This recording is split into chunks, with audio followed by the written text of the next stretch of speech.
और हम नहीं चाहते कि डिजिटल के क्षेत्र में हैव्स एंड हैव्स नॉट की स्थिति बन जाए।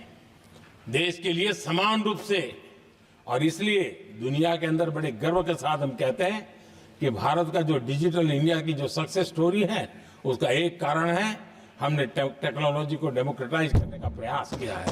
और उसी का भाग है ये हमारे संविधान निर्माताओं ने हमें दिशा दिखाई है कि हमने ऑप्टिकल फाइबर हिंदुस्तान की हर पंचायतों तक ले जाने का प्रयास किया है, ताकि भारत की एकता को मजबूती देने में हमें ताकत मिले। आदरणीय सभापति जी, हमारा संविधान की अपेक्षा है एकता की, और इसी को ध्यान में रखते हुए हमने मातृभाषा के महात्म्य को स्वीकारा है।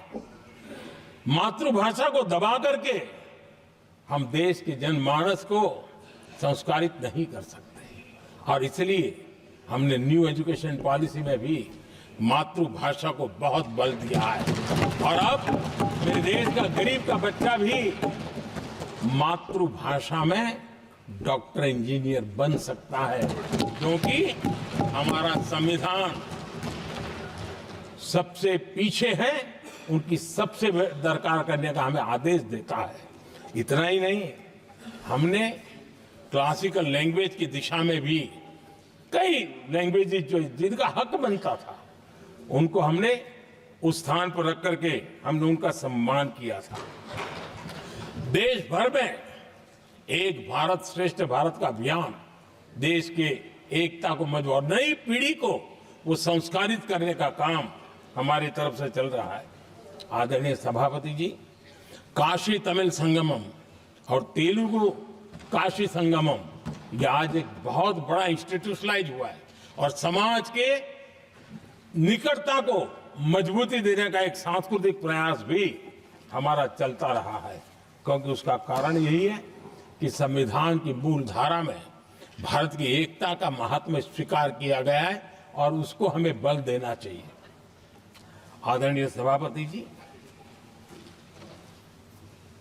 संविधान के आज 75 वर्ष हो रहे हैं, लेकिन हमारे यहां तो 25 वर्ष का भी महत्व होता है, 50 वर्ष का भी महत्व होता है, 60 साल का भी महत्व होता है। जरा हम इतिहास की तरफ नजर करें कि संविधान यात्रा के इन महत्वपूर्ण पड़ाव का क्या हुआ था।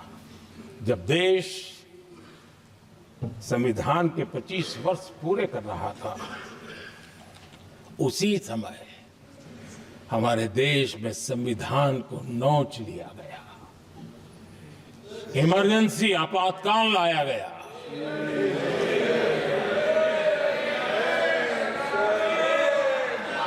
संवैधानिक व्यवस्थाओं को समाप्त कर दिया गया,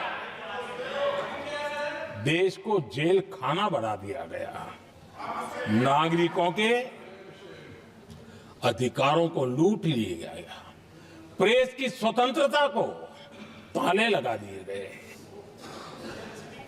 और कांग्रेस के माथे पर जो पाप है ना, वो कभी भी धुलने वाला नहीं है, कभी भी धुलने वाला। यह सिर्फ हिंदुस्तान, दुनिया में जब जब लोकतंत्र की चर्चा होगी, कांग्रेस के माथे का ये पाप कभी धुलने वाला नहीं है, क्योंकि लोकतंत्र का गला घोंट दिया गया था। भारत के संविधान निर्माताओं की तपस्या को मिट्टी में मिलाने की कोशिश की गई थी। आदरणीय सभापति जी, जब 50 साल हुए तब क्या भुला दिया गया था? जी नहीं, अटल बिहारी वाजपेयी जी की सरकार थी, और 26 नवंबर को 2000 देश भर में संविधान का 50वां वर्ष मनाया गया था। अटल बिहारी वाजपेयी जी ने प्रधानमंत्री के नाते राष्ट्र को एक विशेष संदेश दिया था। एकता, जनभागीदारी, साझेदारी, उसके महत्व पर बल देते हुए उन्होंने संविधान की भावना को जीने का प्रयास किया था, जनता को जगाने का भी प्रयास किया था। और अध्यक्ष जी, जब देश संविधान का 50 वर्ष मना रहा था, और जब 50 वर्ष की पूर्णाहुति हुई, तो ये मेरा भी सौभाग्य था कि मुझे भी संविधान की प्रक्रिया से मुख्यमंत्री बनने का अवसर मिल गया। और मैं जब मुख्यमंत्री था उसी कार्यकाल में संविधान के 60 साल हुए और तब मैंने तय किया था मुख्यमंत्री के नाते कि हम गुजरात में संविधान के 60 साल मनाएंगे। और इतिहास में पहली बार ऐसा हुआ है जब संविधान के ग्रंथ को हाथी पर बनाई हुई अंबाड़ी में रखा गया उस विशेष व्यवस्था में रखा गया। हाथी पर संविधान की यात्रा निकल संविधान गौरव यात्रा निकाली गई और राज्य का मुख्यमंत्री उस संविधान के नीचे हाथी के बगल में पैदल चल रहा था और देश को संविधान का महत्व समझाने का सांकेतिक प्रयास कर रहा था। ये सौभाग्य भी मुझे प्राप्त हुआ था क्योंकि हमारे लिए संविधान का महत्व क्या है। और आज 75 साल हुए हमें अवसर मिला और मुझे याद है जब मैंने लोकसभा के पुराने सदन के अंदर जब 26 नवंबर को संविधान दिवस मनाने की बात कही थी तब एक वरिष्ठ नेता ने सामने से आवाज उठाई थी कि 26 जनवरी तो है, 26 नवंबर की क्या जरूरत है। क्या भावना घर कर गई थी। ये बहुत पुरानी बात रही है। इसी सदन में मेरे सामने हुआ था।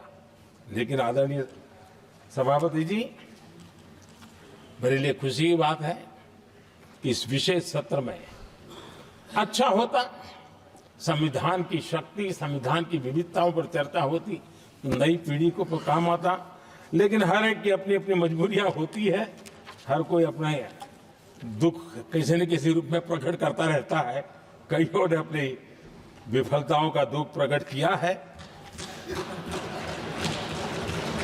अच्छा होता दलगत भावनाओं से उठ करके देश हित में संविधान की चर्चा हुई होती तो समृद्धि मिलती अनेक देश की नई पीढ़ी को।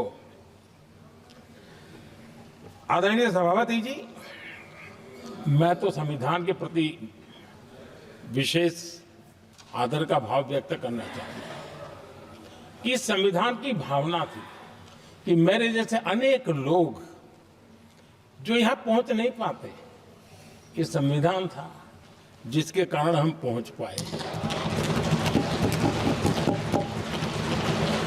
क्योंकि हमारा कोई बैकग्राउंड नहीं था, हम यहां तक कैसे आते। ये संविधान का सामर्थ्य था, जनता जनार्दन के आशीर्वाद थे। इतना बड़ा दायित्व और मेरे जैसे बहुत लोग यहाँ भी हैं जिनका ऐसा कोई बैकग्राउंड नहीं है, यही एक सामान्य परिवार से आए हैं और आज संविधान ने हमें यहाँ तक पहुँचाया है। और ये भी कितना बड़ा सौभाग्य है कि हमें देश ने इतना स्नेह दिया, एक बार नहीं, दो बार नहीं, 3 बार। ये हमारे संविधान के बिना संभव नहीं था। आदरणीय सभापति जी,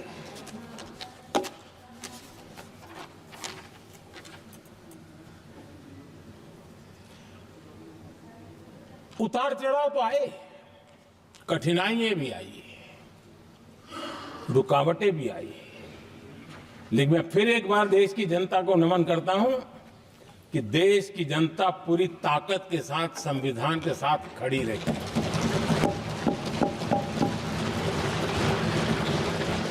आदरणीय सभापति जी, मैं आज यहां किसी की व्यक्तिगत आलोचना करना नहीं चाहता हूं, लेकिन तथ्यों को देश के सामने रखना जरूरी है और इसलिए मैं तथ्यों को रखना चाहता हूं। कांग्रेस के एक परिवार ने संविधान को चोट पहुंचाने में कोई कोर कसर नहीं छोड़ी है।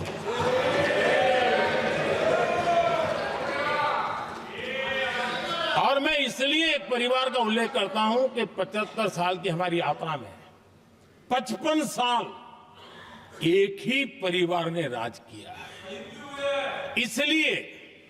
इसलिए देश को क्या क्या हुआ है ये जानने का अधिकार है।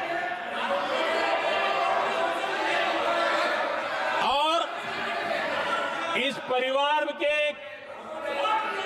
कुविचार, कुरीति, कुनीति, इसकी परंपरा निरंतर चल रही है। हर स्तर पर इस परिवार ने संविधान को चुनौती दी। आदरणीय सभापति जी, 1947 टू 1952 इस देश में इलेक्टेड गवर्नमेंट नहीं थी। एक अस्थाई व्यवस्था थी, एक सिलेक्टेड सरकार थी और चुनाव नहीं हुए थे। और जब तक चुनाव न हो तब तक एक इंटरिम व्यवस्था के रूप में कोई खाका खड़ा करना चाहिए, किया गया था। 1952 के पहले राज्यसभा का भी गठन नहीं हुआ था, राज्यों में भी कोई चुनाव नहीं थे, जनता का कोई आदेश नहीं था। उसके बावजूद भी, और अभी तो संविधान निर्माताओं ने इतना मंथन करके संविधान बनाया था। 1951 में जबकि चुनी हुई सरकार नहीं थी, उन्होंने ऑर्डिनेंस करके संविधान को बदला और किया क्या? अभिव्यक्ति की आजादी पर हमला कर दिया गया।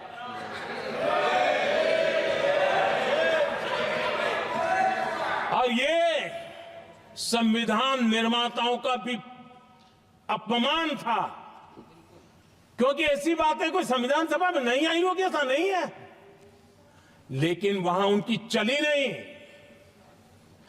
तो बाद में जैसे ही मौका मिला, उन्होंने अभिव्यक्ति की आजादी को, उस पर उन्होंने हथौड़ा मार दिया। और ये संविधान निर्माताओं का घोर अपमान है। अपने मन की चीजें जो संविधान सभा के अंदर नहीं करवा पाए, वो उन्होंने पिछले दरवाजे से किया, और वो भी चुनी हुई सरकार के वो प्रधानमंत्री नहीं थे, उन्होंने पाप किया था। इतना ही नहीं, आदरणीय सभापति जी, उसी दौरान उस समय के प्रधानमंत्री पंडित नेहरू जी ने मुख्यमंत्रियों को एक चिट्ठी लिखी थी। उस चिट्ठी में उन्होंने लिखा था, नेहरू जी लिखते हैं, अगर संविधान हमारे, आगे नेहरू जी लिखते हैं, अगर संविधान हमारे रास्ते के बीच में आ जाए, ये नेहरू जी लिख रहे हैं, अगर संविधान हमारे रास्ते के बीच में आ जाए, आगे नेहरू जी कह रहे हैं, तो हर हाल में संविधान में परिवर्तन करना चाहिए। ये नेहरू जी ने मुख्यमंत्रियों को चिट्ठी लिखी।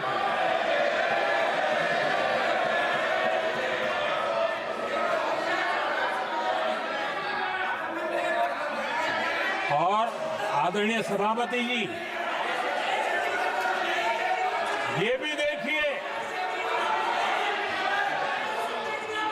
1951 में ये पाप किया गया, लेकिन देश चुप नहीं था। उस समय राष्ट्रपति डॉक्टर राजेंद्र प्रसाद जी ने चेताया, ये गलत हो रहा है। उस समय स्पीकर पद पर बैठे हुए हमारे स्पीकर महोदय ने भी पंडित जी को कहा, गलत कर रहे हो।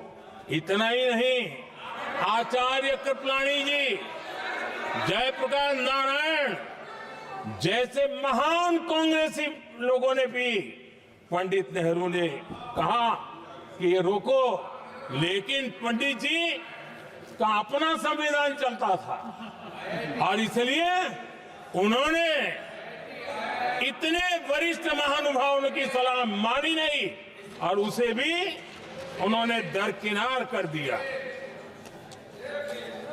और आदरणीय सभापति जी, ये संविधान संशोधन करने का ऐसा खून कांग्रेस के मुंह लग गया कि समय समय पर वो संविधान का शिकार करती रही। ये खून मुंह पे लग गया।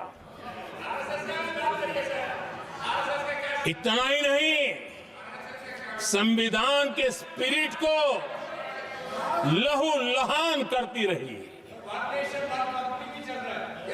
आदरणीय सभापति जी, करीब 6 दशक में 75 बार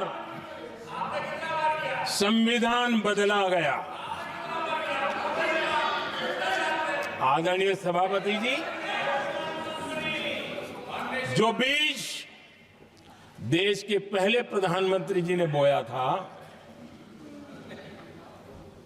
उस बीज को खाद पानी देने का काम एक और प्रधानमंत्री ने किया। उनका नाम था श्रीमती इंदिरा गांधी।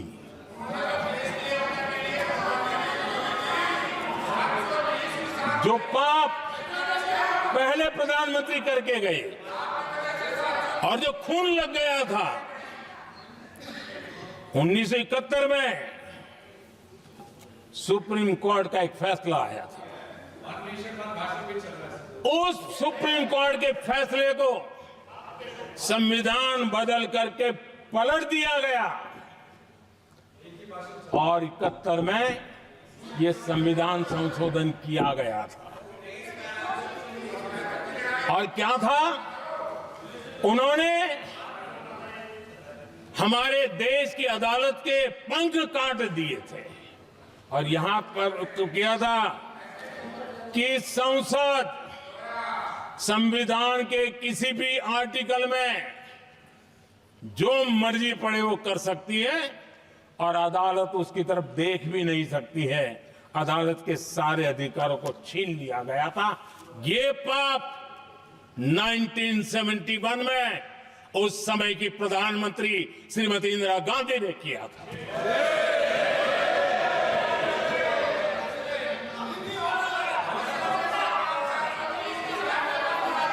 और इस परिवर्तन ने इंदिरा जी की सरकार को मौलिक अधिकारों को छीनने का और न्यायपालिका पर नियंत्रण करने का अधिकार दिया, सक्षम बना दिया था। आदरणीय सभापति जी, खून मुंह पे लग गया था, कोई रोकने वाला था नहीं। और इसलिए जब इंदिरा जी के चुनाव को गैर रीति के कारण, असंवैधानिक तरीके से चुनाव लड़ने के कारण अदालत ने उनके चुनाव को खारिज कर दिया और उनको एमपी पद छोड़ने की नौबत आई, तो उन्होंने गुस्से में आकर के देश पर इमरजेंसी थोप दी, आपातकाल लगा दिया अपनी कुर्सी बचाने के लिए। और उसके बाद इतना ही नहीं, उन्होंने इमरजेंसी तो लगाई, संविधान का दुरुपयोग तो किया ही किया, भारत के लोकतंत्र का गला तो घोंट ही दिया। लेकिन 1975 में 39वां संशोधन किया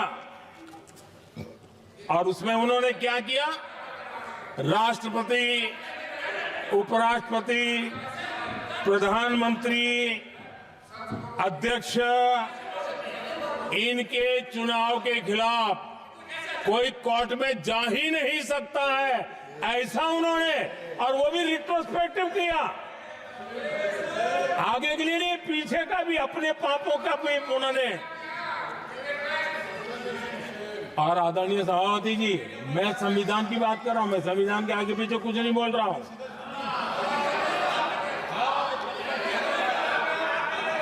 आदरणीय सभापति जी,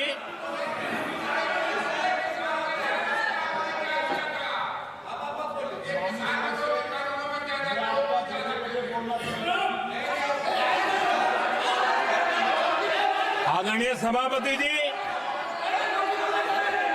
इमरजेंसी में लोगों के अधिकार छीन लिए गए,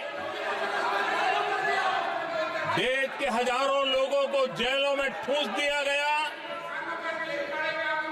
न्यायपालिका का गला घोंट दिया गया, अखबारों की स्वतंत्रता पर ताले लगा दिए गए। इतना ही नहीं, कमिटेड जुडिशरी, इस विचार को उन्होंने पूरी ताकत दी। और इतना ही नहीं, जिस जस्टिस एच.आर. खन्ना ने उनके चुनाव में उनको खिलाफ जो जजमेंट दिया था, वो इतना गुस्सा भरा था कि जब जस्टिस एच.आर. खन्ना, जो सीनियरिटी के आधार पर सुप्रीम कोर्ट के चीफ जस्टिस बनने थे, जिन्होंने संविधान के सम्मान करते हुए उस स्पिरिट से इंदिरा जी को सजा दी थी, उन्होंने मुख्य न्यायाधीश नहीं बनने दिया। ये संविधान और अलोकतांत्रिक प्रक्रिया रही।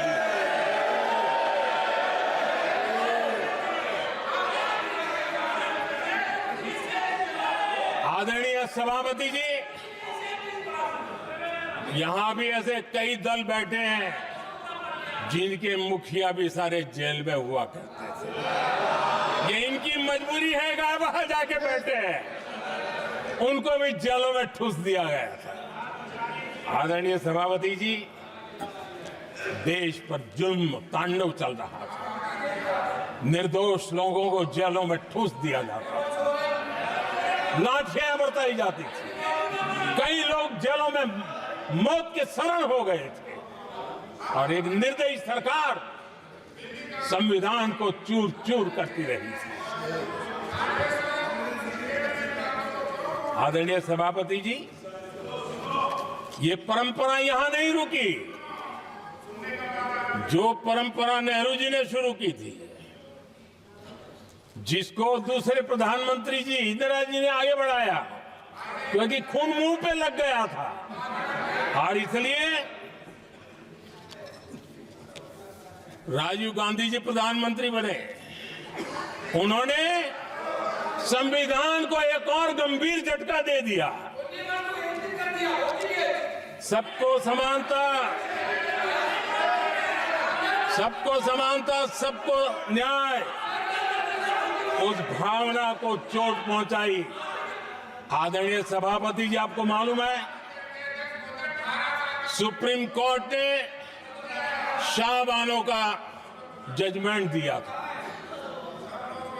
एक भारत की महिला को न्याय देने का काम संविधान की मर्यादा और स्पिरिट के आधार पर देश की सुप्रीम कोर्ट ने दिया था। एक वृद्ध महिला को उसका हक मिला था सुप्रीम कोर्ट से, लेकिन उस समय के प्रधानमंत्री राजीव गांधी ने शाहबानो की उस भावना को, सुप्रीम कोर्ट की उस भावना को नकार दिया, और उन्होंने वोट बैंक की राजनीति के खातिर संविधान की भावना को बलि चढ़ा दिया और कट्टरपंथियों के सामने सर झुकाने का काम कर दिया। उन्होंने न्याय के लिए तड़प रही एक वृद्ध महिला को साथ देने के बजाय उन्होंने कट्टरपंथियों का साथ दिया। संसद में कानून बना करके सुप्रीम कोर्ट के निर्णय को फिर एक बार पलट दिया गया। आदरणीय सभापति जी, बात वहां से नहीं अटकी है। नेहरू जी ने शुरू किया, इंदिरा जी ने आगे बढ़ाया, और राजीव जी ने भी उसको ताकत दी, खाद पानी देने का काम किया। क्यों? संविधान के साथ खिलवाड़ करने का लहू उनके मुंह लग गया। आदरणीय सभापति जी, अगली पीढ़ी भी इसी खिलवाड़ में जुड़ी पड़ी है। एक किताब को मैं कोट कर रहा हूं। उस किताब में जो लिखा गया है, और उसमें प्रधानमंत्री उस समय के मेरे पहले जो प्रधानमंत्री थे उनको कोट किया है। उन्होंने कहा है, मुझे यह स्वीकार करना होगा कि पार्टी अध्यक्ष सत्ता का केंद्र है। ये मनमोहन सिंह जी ने कहा है, जो किताब में लिखा गया है। मुझे यह स्वीकार करना होगा कि पार्टी अध्यक्ष सत्ता का केंद्र है। सरकार पार्टी के प्रति जवाबदेह है। इतिहास में पहली बार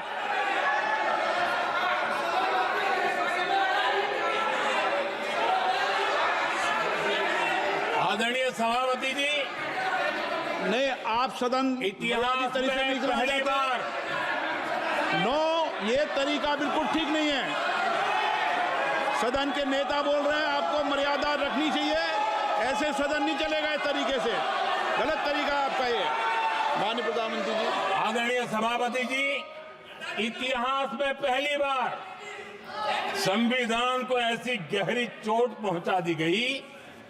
संविधान निर्माताओं ने चुनी हुई सरकार और चुने हुए प्रधानमंत्री की कल्पना तक ही हमारा संविधान था, लेकिन इन्होंने तो प्रधानमंत्री के ऊपर एक गैर संवैधानिक, और जिसने कोई शपथ भी नहीं लिया था, नेशनल एडवाइजरी काउंसिल पीएमओ के भी ऊपर बैठा दिया। पीएमओ के ऊपर अघोषित दर्जा दे दिया गया।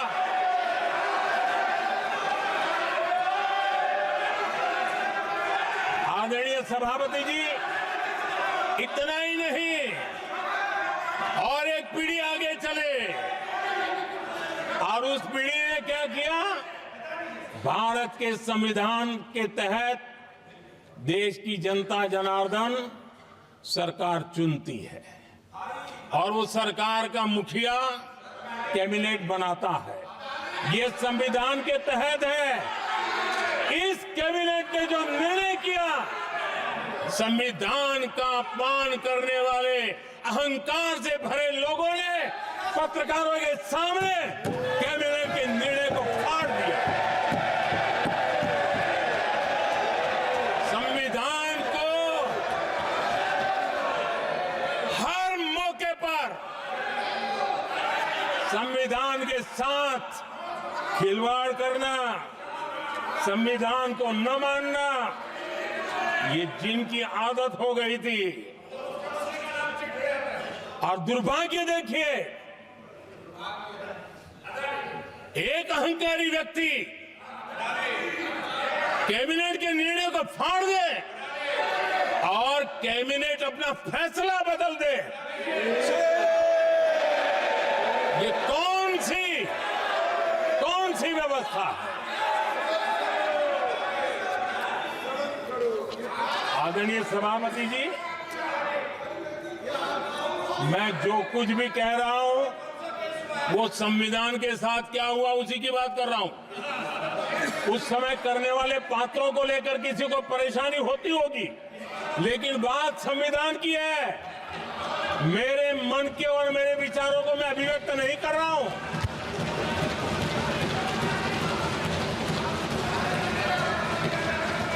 आदरणीय सभापति जी, कांग्रेस ने निरंतर संविधान की अवमानना की, संविधान के महत्व को कम किया। कांग्रेस इसके अनेक उदाहरणों से भरा पड़ा हुआ है। संविधान के साथ धोखेबाजी कैसे करते थे, संवैधानिक संस्थाओं को कैसे नहीं मानते थे, इस देश में बहुत कम लोगों को मालूम होगा। 370 की तो पता है सबको, 35A का पता बहुत कम है। संसद में आए बिना जबकि संसद में आना पड़ता, संसद को ही अस्वीकार कर दिया गया। भारत के संविधान का अगर कोई पहला पुत्र है तो ये संसद है, उसको भी उन्होंने गला घोटने का काम किया। 35A जो संसद में लाए बिना उन्होंने देश पर थोप दिया, और अगर 35A न होता तो जम्मू कश्मीर में जो हालत पैदा हुई वो हालत पैदा न हुई होती। राष्ट्रपति के आदेश पर यह काम किया गया और देश की संसद को अंधेरे में रखा गया। आदरणीय सभापति,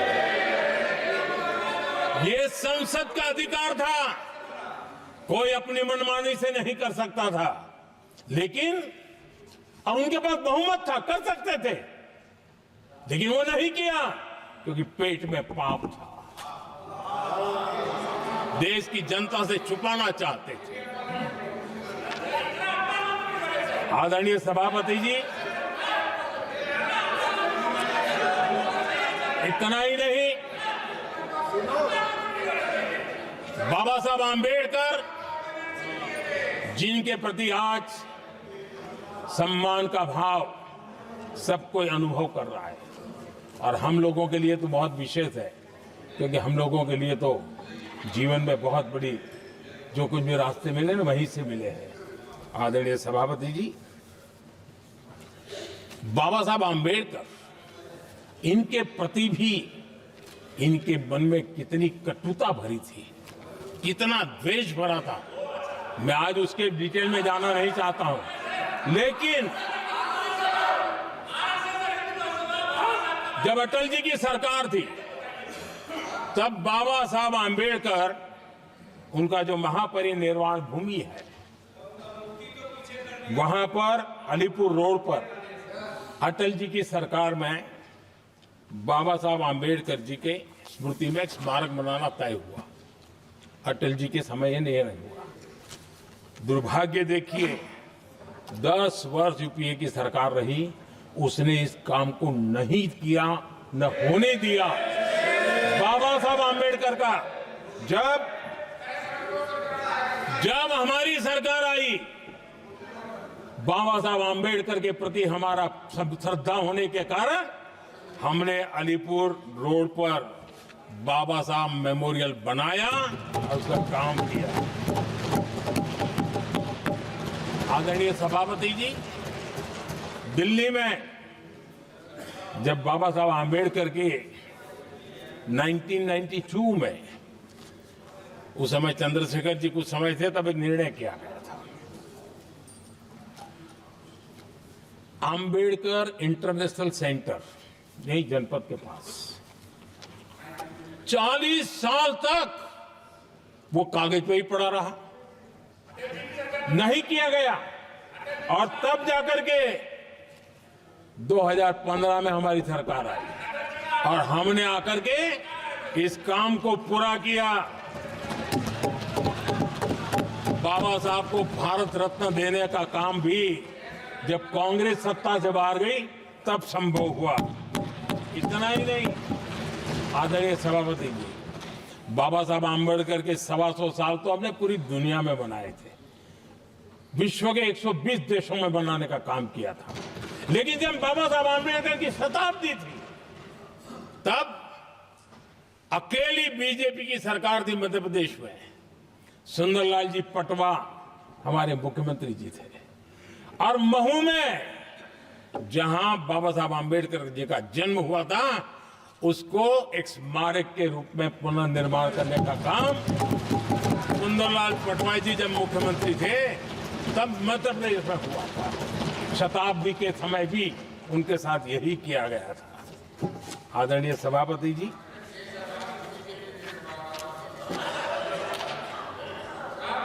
हमारे देश में बाबा साहब आंबेडकर एक दीर्घदृष्टा थे। समाज के दबे कुचले लोगों को मुख्य धारा में लाने के लिए वो प्रतिबद्ध थे और एक लंबे सोच के साथ भारत को अगर विकसित होना है तो भारत का कोई अंग दुर्बल नहीं रहना चाहिए, ये चिंता बाबा साहब को सताती थी और तब जाकर के हमारे देश में आरक्षण की व्यवस्था बनी। लेकिन वोट बैंक की राजनीति में छुपे हुए लोगों ने, डूबे हुए लोगों ने धर्म के आधार पर, तुष्टीकरण के नाम पर आरक्षण के अंदर कुछ न कुछ नुक्सेदेनी करने का प्रयास किया और इसका सबसे बड़ा नुकसान एससी, एसटी और ओबीसी समाज को हुआ है। आदरणीय सभापति जी, आरक्षण की कथा बहुत लंबी है। नेहरू जी से लेकर के राजीव गांधी तक कांग्रेस के प्रधानमंत्रियों ने आरक्षण का घोर विरोध किया है। हिस्ट्री कह रही है आरक्षण के विरोध में लंबी लंबी चिट्ठियां स्वयं नेहरू जी ने लिखी है, मुख्यमंत्रियों को लिखी है। इतना ही नहीं, सदन में आरक्षण के खिलाफ लंबे लंबे भाषण इन लोगों ने किए हैं। बाबा साहब आंबेडकर समता के लिए और भारत में संतुलित विकास के लिए आरक्षण की लेकर के आए, उन्होंने उसके खिलाफ भी झंडा ऊंचा किया हुआ था। दशकों तक मंडल कमीशन के रिपोर्ट को डिब्बे में डाल दिया था। जब कांग्रेस को देश ने हटाया, जब कांग्रेस गई, तब जाकर के ओबीसी को आरक्षण मिला। तब तक ओबीसी को आरक्षण नहीं मिला। ये कांग्रेस का पाप है। अगर उस समय मिला होता तो आज देश के अनेक पदों पर ओबीसी समाज के लोग भी देश की सेवा करते, लेकिन नहीं करने दिया, नहीं होने दिया। ये पाप इन्होंने किया था। आदरणीय सभापति जी, जब हमारे यहां संविधान का निर्माण चल रहा था, तब संविधान निर्माताओं ने धर्म के आधार पर आरक्षण होना चाहिए कि नहीं होना चाहिए, इस विषय पर घंटों तक, दिनों तक गहन चर्चा की है, विचार विमर्श किया है और सबका मत बना है कि भारत जैसे देश की एकता और अखंडता के लिए धर्म के, संप्रदाय के आधार पर आरक्षण नहीं हो सकता है। सुविचारित मत था, ऐसा नहीं कि भूल गए थे, रह गया था। सोच विचार कर तय किया गया था कि भारत की एकता और अखंडता के लिए संप्रदाय और धर्म के आधार पर यह नहीं होगा। लेकिन कांग्रेस ने सत्ता सुख के लिए, सत्ता भूख के लिए, अपनी वोट बैंक को खुश करने के लिए धर्म के आधार पर आरक्षण का नया खेल खेला है, जो संविधान की भावना के खिलाफ है। इतना ही नहीं, दे भी दिया कुछ जगह पे और सुप्रीम कोर्ट से झटके लग रहे हैं।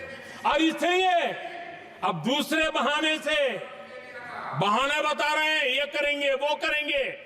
मन में साफ है, धर्म के आधार पर आरक्षण देना चाहते हैं, इसलिए खेल खेले जा रहे हैं। संविधान निर्माताओं के भावनाओं पर गहरी चोट करने का यह निर्लज्ज प्रयास है। आदरणीय सभापति जी, आदरणीय सभापति जी,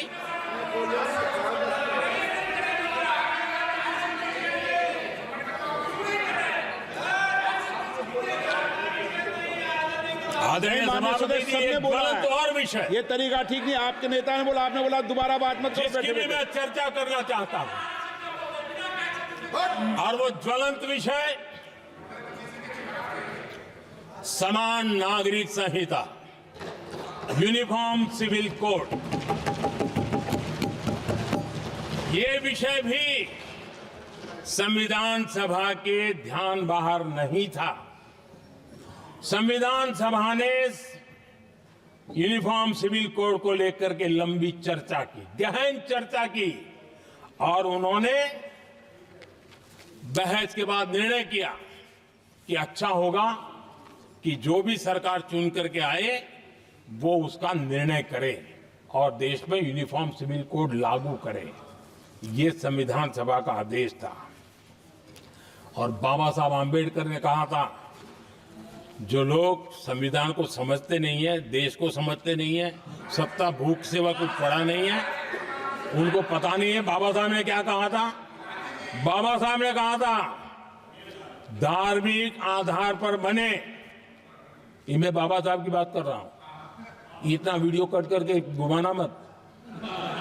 आदरणीय सभापति जी, बाबा साहब ने कहा था, धार्मिक आधार पर बने पर्सनल लॉ को खत्म करने की बाबा साहब ने जोरदार वकालत की थी।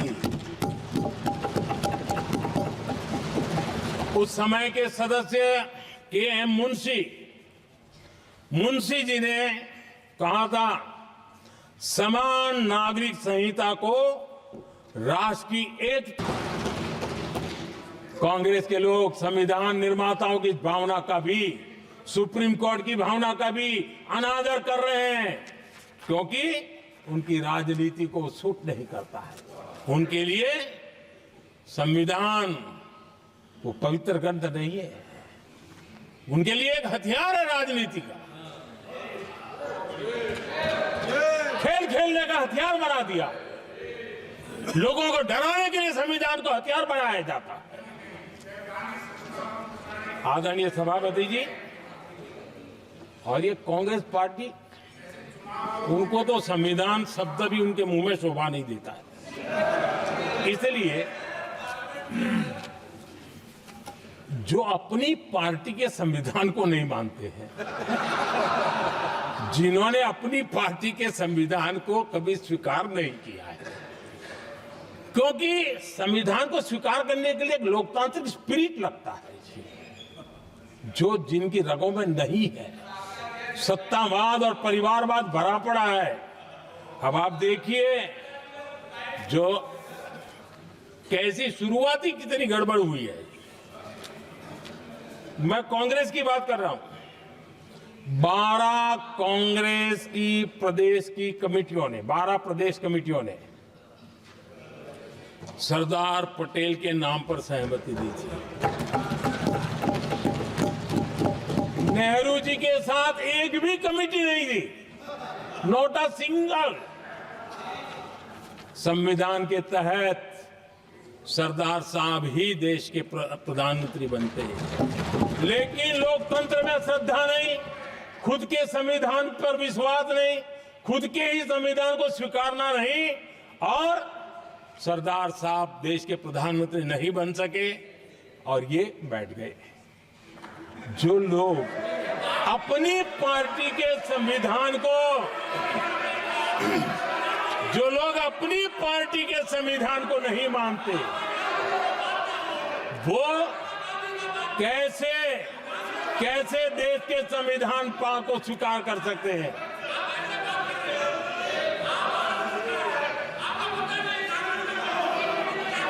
आदरणीय सभापति जी,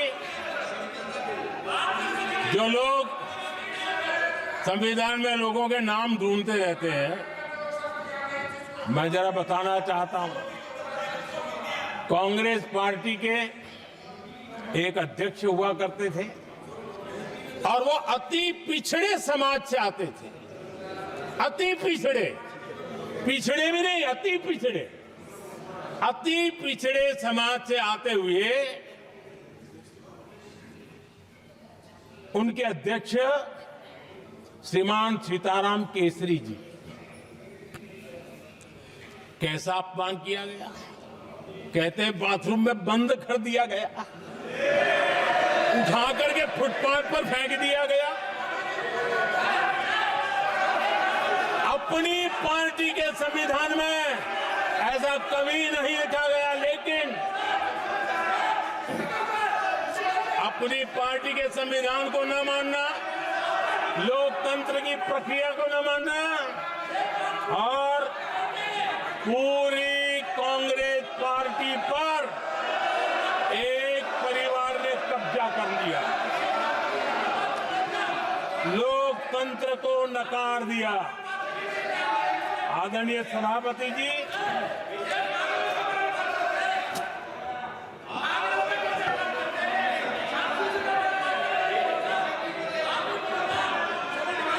तो आपके सदस्यों ने क्या क्या बोला था ठीक नहीं है। आप जब सदन के नेता बोल रहे हैं तो सदन की मर्यादा को रखो, आदरणीय अच्छी सभापति परंपरा जी, को बनाओ। संविधान के साथ खिलवाड़ करना, संविधान के स्पिरिट को तहस नहस करना, ये कांग्रेस की रगों में रहा है। हमारे लिए संविधान, उसकी पवित्रता, उसकी शुचिता हमारे लिए सर्वोपरि है।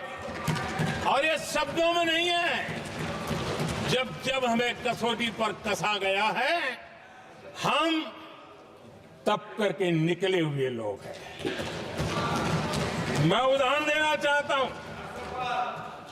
1996 में सबसे बड़े दल के रूप में भारतीय जनता पार्टी जीत करके आई, सबसे बड़ा दल था। और राष्ट्रपति जी ने संविधान की भावना तहत सबसे बड़े दल को प्रधानमंत्री के शपथ के लिए बुलाया और 13 दिन सरकार चली। अगर हमें संविधान के स्पिरिट के प्रति हमारा भावना न होती तो हम भी ये बांटो, वो बांटो, ये दे दो, वो दे दो, इसको डिप्टी पीएम बना दो, इसको ढिकना बना दो, हम भी सत्ता सुख भोग सकते थे। लेकिन अटल जी ने सौदेबाजी का रास्ता नहीं चुना, संविधान के सम्मान का रास्ता चुना और 13 दिन के बाद इस्तीफा देना स्वीकार कर दिया। ये ऊंचाई है हमारी लोकतंत्र की। इतना ही नहीं, 1998 में एनडीए की सरकार थी, सरकार चल रही थी, लेकिन कुछ लोगों को हम नहीं तो कोई नहीं, ये जो एक परिवार का खेल चला है, अटल जी की सरकार को स्थिर करने के लिए खेल चले गए। वोट हुआ, खरीद फरोख्त तब भी हो सकती थी, बाजार में माल तब भी बिकता था, लेकिन संविधान की भावना के प्रति समर्पित अटल बिहारी वाजपेयी जी की सरकार ने एक वोट से हारना पसंद किया, इस्तीफा दिया, लेकिन असंवैधानिक कोई कृत्य नहीं किया। ये हमारा इतिहास है, ये हमारे संस्कार है, ये हमारी परंपरा है। और दूसरी तरफ अदालत ने भी जिस पर थप्पा मार दिया, कैश फॉर वोट का कांड, एक लघुमती सरकार को बचाने के लिए संसद में नोटों के ढेर साक्ष्य के रूप में रखे गए, असंवैधानिक तरीका। सरकार बचाने के लिए भारत के लोकतंत्र की भावना को बाजार बना दिया गया, वोट खरीदे गए। आदरणीय सभापति जी, 90 के दशक में कई सांसदों को रिश्वत देने का पाप,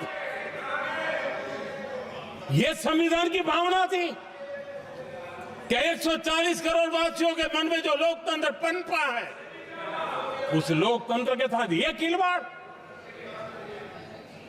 कांग्रेस के लिए सत्ता सुख, सत्ता की भूख, यही एकमात्र कांग्रेस का इतिहास है, कांग्रेस का वर्तमान है। आदरणीय सभापति जी,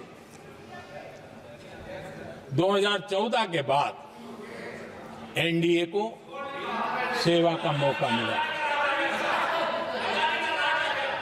संविधान और लोकतंत्र को मजबूती मिली।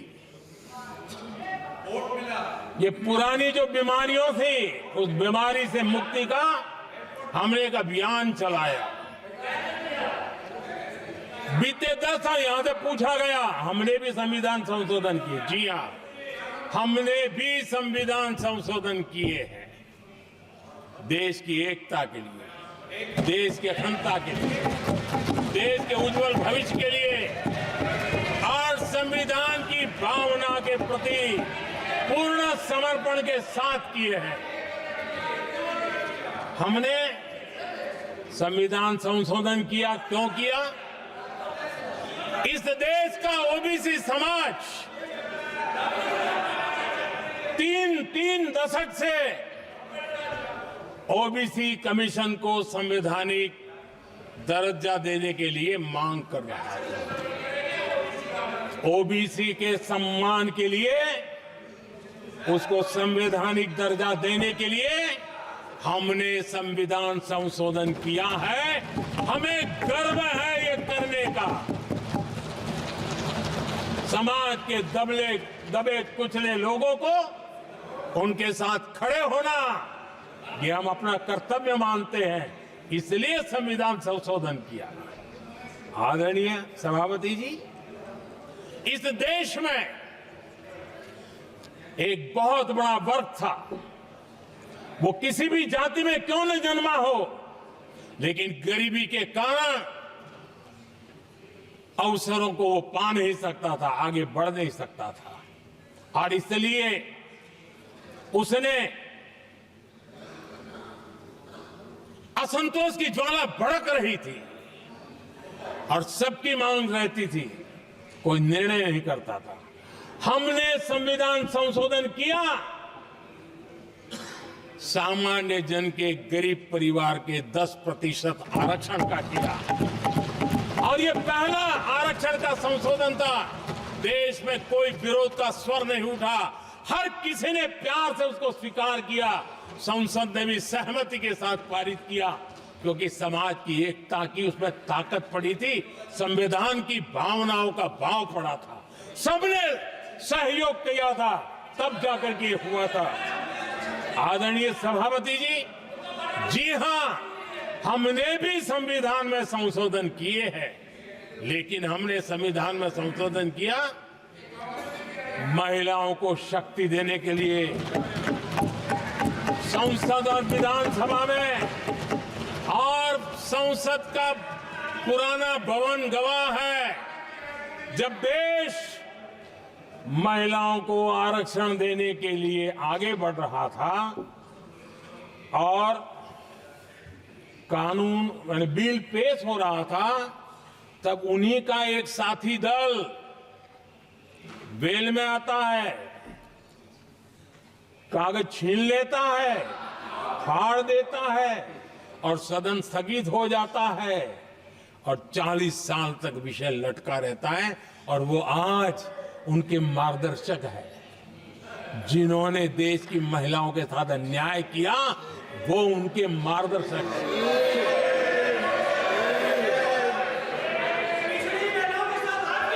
आदरणीय सभापति जी, हमने संविधान संशोधन किया, हमने देश की एकता के लिए किया। बाबा साहब आंबेडकर का संविधान 370 की दीवार के कारण जम्मू कश्मीर की तरफ देख भी नहीं सकता था। हम चाहते थे बाबा साहब आंबेडकर का संविधान हिंदुस्तान के हर हिस्से में लगना चाहिए, और इसलिए बाबा साहब को श्रद्धांजलि भी देनी थी, देश की एकता को मजबूत करना था। हमने संविधान संशोधन किया, डंके की चोट पर किया, और 370 को हटाया, और भारत की सुप्रीम कोर्ट ने भी अब तो उसको मोहर लगा दी है। आदरणीय सभापति जी, हमने 370 का हटाने के लिए संशोधन किया। हमने ऐसे कानून भी बनाए। जब देश का विभाजन हुआ, महात्मा गांधी समेत देश के वरिष्ठ नेताओं ने सार्वजनिक रूप से कहा था कि पड़ोस के जो हमारे देश हैं, जहां जो माइनॉरिटीज है, वो जब भी संकट में आएगी तो उनकी चिंता ये देश करेगा। गांधी जी ने का वचन था, जो उनके नाम पर सत्ता पर चढ़ जाते थे उन्होंने तो पूरा नहीं किया, हमने सीएए ला करके उसको पूरा किया। वो कानून हमने लाया, हमने किया है और गर्व के साथ आज भी हम उसको ओन कर रहे हैं, मुंह नहीं छुपाते हैं, क्योंकि देश के संविधान की भावना के साथ मजबूती के साथ खड़े रहने का हमने काम किया। आदरणीय सभापति जी, हमने जो संविधान संशोधन किए हैं वो पुरानी गलतियों को ठीक करने के लिए किए और हमने एक उज्जवल भविष्य का रास्ता मजबूत करने के लिए किए हैं और समय बताएगा, समय की कसौटी पर हम खरे उतरेंगे, क्योंकि वो सत्ता स्वार्थ के लिए किया गया पाप नहीं है, हमने देश हित में किया हुआ पुण्य है। और इसलिए हमें जो सवाल पूछते हैं आदरणीय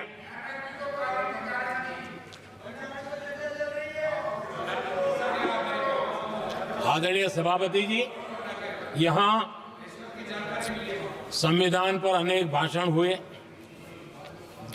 अनेक विषय उठाए गए, हर एक की अपनी मजबूरियां होगी, राजनीति कुछ न कुछ करने के लिए कुछ करते होंगे, लेकिन आदरणीय सभापति जी, हमारा संविधान सबसे ज्यादा जिस बात को लेकर के संवेदनशील रहा है वो है भारत के लोग, वी द पीपल, भारत के नागरिक। संविधान उनके लिए है, उनके हितों के लिए है, उनके कल्याण के लिए है, उनकी गरिमा के लिए है और इसलिए संविधान भारत के कल्याणकारी राज्य के लिए हमें दिशा निर्देश देता है और कल्याणकारी राज्य का मतलब है जहां नागरिकों को भी गरिमा प्राप्त हो, उनको गरिमामय जीवन की गारंटी मिलनी चाहिए। हमारे कांग्रेस के साथियों को एक शब्द बहुत प्रिय है, मैं आज उस शब्द का उपयोग करना चाहता हूं और उनका सबसे प्रिय शब्द जिसके बिना वो जी नहीं सकते वो शब्द है जुमला। कांग्रेस के हमारे साथी उनको दिन रात जुमला, लेकिन इस देश को पता है हिंदुस्तान में अगर सबसे बड़ा जुमला कोई था और वो 4 पीढ़ी ने चलाया, वो जुमला था गरीबी हटाओ। ये ऐसा जुमला था, ये गरीबी हटाओ ऐसा जुमला था, उनकी राजनीति की रोटी तो सिकती थी लेकिन गरीब का हाल ठीक नहीं होता था। आदरणीय सभापति जी, जरा कोई मुझे कहे आजादी के इतने सालों के बाद क्या एक डिग्निटी के साथ जीने वाले परिवार को क्या उसे टॉयलेट भी उपलब्ध नहीं होना चाहिए? क्या आपको ये काम करने की फुर्सत नहीं मिली? आज देश में टॉयलेट बनाने के अभियान को, जो गरीबों के लिए एक सपना था, उसकी डिग्निटी के लिए हमने इस काम को हाथ में लिया और हमने जी जान से उसे जुटे रहे। उसका मजाक उड़ाया गया, मुझे मालूम है, लेकिन उसके बाद भी सामान्य नागरिक के जीवन का गरिमा ये हमारे दिल और दिमाग में होने के कारण हम डिगे नहीं, हम अड़े रहे, हम आगे बढ़ते चले गए और तब जाकर के ये सपना साकार हुआ। माताएं बहनें खुले में सोच जा रही थी, या तो सूर्योदय के पहले या सूर्योदय के बाद, और आपको कभी पीड़ा नहीं हुई और उसका कारण ये था कि आपने गरीबों को और गरीबी को टीवी में देखा है, अखबार की सुर्खियों में देखा है, आपको गरीब की जिंदगी का पता नहीं, वरना आप इसके साथ ऐसा जुल्म नहीं करते। आदरणीय सभापति जी, इस देश की 80% जनता पीने के शुद्ध पानी के लिए तरसती रही। क्या मेरा संविधान हमें रोकता था क्या? संविधान तो ये चाहता था कि सामान्य मानवीय की सुविधाओं को ध्यान दिया जाए। आदरणीय सभापति जी, ये काम भी हमने बड़े समर्पण भाव से आगे बढ़ाया है। आदरणीय सभापति जी, इस देश की करोड़ों माताएं चूल्हे में खाना पकाना और धुएं से आंखें लाल, कहते हैं कि सैकड़ों सिगरेट का धुआं खाना पकाते हैं तब धुआं शरीर में जाता है। उन माताओं बहनों की आंखें लाल होती थी, इतना नहीं उनका शरीर स्वास्थ्य खत्म हो जाता था। उनको धुएं से मुक्ति का काम, और 2013 तक क्या चर्चा चलती थी, 9 सिलेंडर देंगे कि 6 सिलेंडर देंगे। इस देश ने देखते ही देखते हर घर तक गैस का सिलेंडर पहुंचा दिया, क्योंकि हमारे लिए हर नागरिक 70 साल के बाद जो बेसिक सुविधाएं हैं उसकी तरफ। आदरणीय सभापति जी, अगर हमारा गरीब परिवार दिन रात मेहनत करके गरीबी से बाहर निकलने के लिए कोशिश करता है, बच्चों को पढ़ाना चाहता है, लेकिन घर में एक बीमारी आ जाए तो उसका सारा प्लान बेकार हो जाता है, पूरा परिवार की सारी मेहनत पानी में चली जाती है। क्या इन गरीब परिवारों के इलाज के लिए कुछ आप सोच नहीं सकते थे? 50-60 करोड़ देशवासियों को मुफ्त इलाज मिले। संविधान की उस भावना का आदर करते हुए हमने आयुष्मान योजना को लागू किया, और आज देश के 70 साल के ऊपर के किसी भी वर्ग के क्यों न हो, उनके लिए भी हमने व्यवस्था की। आदरणीय सभापति जी, जरूरतमंदों को राशन देने की बात, और उसका भी मजाक उड़ाया जा रहा है। जब हम कहते हैं कि 25 करोड़ लोग गरीबी को परास्त करने में सफल हुए, तो फिर हमें सवाल पूछा जाता है कि आप गरीब को राशन फिर क्यों देते हो? आदरणीय सभापति जी, जो गरीबी से निकल के आया है उसे पता होता है कि अस्पताल में भी एक पेशेंट स्वस्थ होने के बाद जब छुट्टी देते हैं ना, तो डॉक्टर भी कहता है कि आप घर जाइए, तबीयत ठीक है, ऑपरेशन अच्छा हुआ है, लेकिन महीने पर ये जरा संभालना, ये मत करना, क्योंकि पेशेंट दोबारा तकलीफ में ना आए, गरीब दोबारा गरीब न बने, इसलिए उसका हैंड होल्डिंग जरूरी है। और इसलिए हम मुफ्त राशन दे रहे हैं। उसकी मजाक मत उड़ाओ, क्योंकि हमें गरीबी से जो बाहर निकला है उसको दोबारा गरीबी में जाने नहीं देना है, और जो अभी भी गरीबी में है उसे हमें गरीबी से बाहर लाना है। आदरणीय सभापति जी, हमारे देश में गरीबों का नाम पर जो जुमले चले, उसी गरीबों के नाम पर बैंकों का राष्ट्रीयकरण किया गया गरीबों के नाम पर। लेकिन 2014 तक इस देश के 50 करोड़ नागरिक ऐसे थे जिन्होंने बैंक का दरवाजा तक नहीं देखा था। आदरणीय सभापति जी, गरीब को बैंक में प्रवेश तक नहीं था, ये पाप आपने किया, और आज 50 करोड़ गरीबों के बैंक खाते खोल करके हमने बैंक के दरवाजे गरीबों के लिए खोल दिए। इतना ही नहीं, ये एक प्रधानमंत्री कहते थे कि दिल्ली से 1 रुपया निकलता है तो 15 पैसा पहुंचता है, लेकिन उपाय उनको आता नहीं था। उपाय हमने दिखाया। आज दिल्ली से 1 रुपया निकलता है, 100 के 100 पैसे गरीब के खाते में जमा होते हैं। क्यों? हमने बैंक का सही इस्तेमाल क्या करना, बैंक का सही उपयोग क्या करना। माननीय सदस्य मोबाइल नहीं देखें।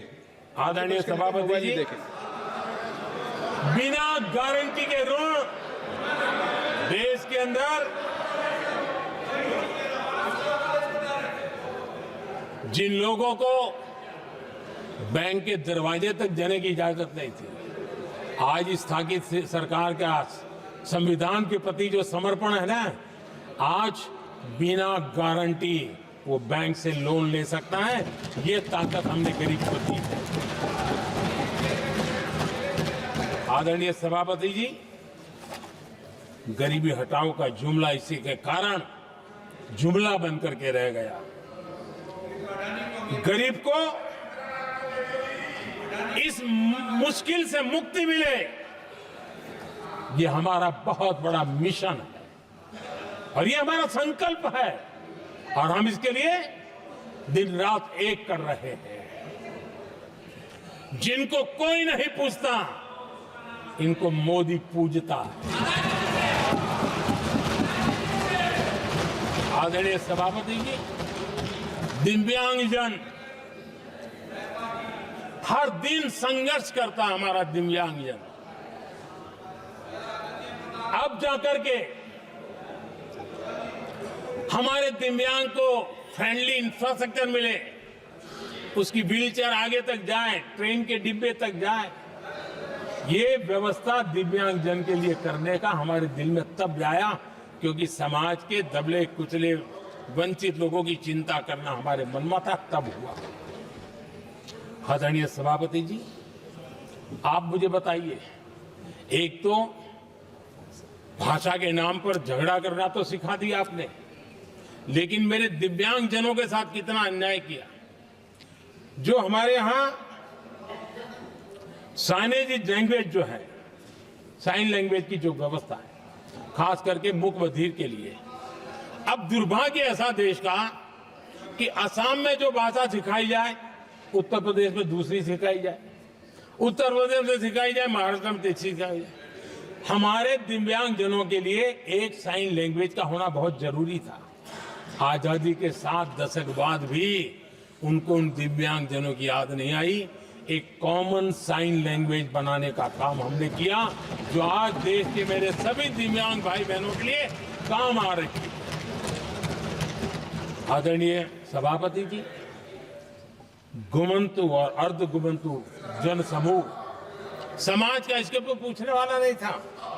उनके कल्याण के लिए वेलफेयर बोर्ड बनाने का काम हमने किया, क्योंकि संविधान की प्राथमिकता है लोग, हमें उसको दर्जा देने का काम किया है। आदरणीय सभापति जी, हर कोई रेहड़ी पटरी के लोगों से जानता है, हर मोहल्ले में, हर इलाके में, हर फ्लैट में, हर सोसाइटी में सुबह होते ही वो रेहड़ी पटरी वाला आकर के मेहनत करके और लोगों का जीवन चलाने में मदद करता है। उसको बेचारे को 12-12 घंटे काम करे, रेहड़ी भी किसी से किराए पर ले ले, किसी से ब्याज से पैसा ले, किसी से सामान खरीदे, शाम को ब्याज खाओ पैसा ले जाए, बड़ा मुश्किल से अपने बच्चों के लिए ब्रेड का टुकड़ा ले जा सके। ये हालत थी। ये हमारी सरकार ने है रेहड़ी पटरी वालों के लिए स्वनिधि योजना बना करके बैंक से उनको बिना गारंटी लोन देने का शुरू किया, और आज उसके कारण, वो स्वनिधि योजना के कारण वो तीसरे राउंड तक पहुंचा है और अधिकतम लोन बैंक से उसको सामने से मिल रही है। उसकी प्रतिष्ठा का और उसका विस्तार हो रहा है, विकास भी हो रहा है। आदरणीय सभापति जी, इस देश में हम में से कोई ऐसा नहीं होगा जिसको विश्वकर्मा की जरूरत न पड़ती हो। समाज की व्यवस्था की एक बहुत बड़ी व्यवस्था बनी थी, सदियों से चली आ रही थी, लेकिन वो विश्वकर्मा साथियों के लिए कभी पूछा नहीं गया। हमने विश्वकर्मा के कल्याण के लिए योजना बनाई, बैंक से लोन लेने की व्यवस्था की, उनको नई ट्रेनिंग देने की व्यवस्था की, उनको आधुनिक टूल देने की व्यवस्था की, नई डिजाइन से काम बनाने की चिंता की, और उसको हमने मजबूत बनाने का काम किया। आदरणीय सभापति जी, ट्रांसजेंडर जिसको परिवार ने धुतकार दिया, जिसको समाज ने धुतकार दिया, जिसकी कोई चिंता करने वाला नहीं था, ये हमारी सरकार है। इसको भी भारत के संविधान ने हक दिए हैं। उस ट्रांसजेंडर के अधिकारों के लिए कानून और व्यवस्थाएं बनाने का काम हमने किया। उनको गरिमापूर्ण जीवन मिले, उनके अधिकारों की सुरक्षा के लिए हमने काम किया। आदरणीय सभापति जी, हमारे आदिवासी समाज इतनी सारी बातें करते, मुझे तो याद है मैं जब गुजरात का मुख्यमंत्री बना तो हमारे यहाँ उमरगांव से अंबाजी तक एक पूरा बेल्ट, गुजरात का पूर्वी हिस्सा पूरा आदिवासी बेल्ट, और एक कांग्रेस के मुख्यमंत्री आदिवासी रह चुके थे। इतने सालों के बाद भी उस पूरे इलाके में एक भी साइंस स्ट्रीम की स्कूल नहीं थी। मेरे आने से पहले एक भी साइंस स्ट्रीम की स्कूल नहीं थी।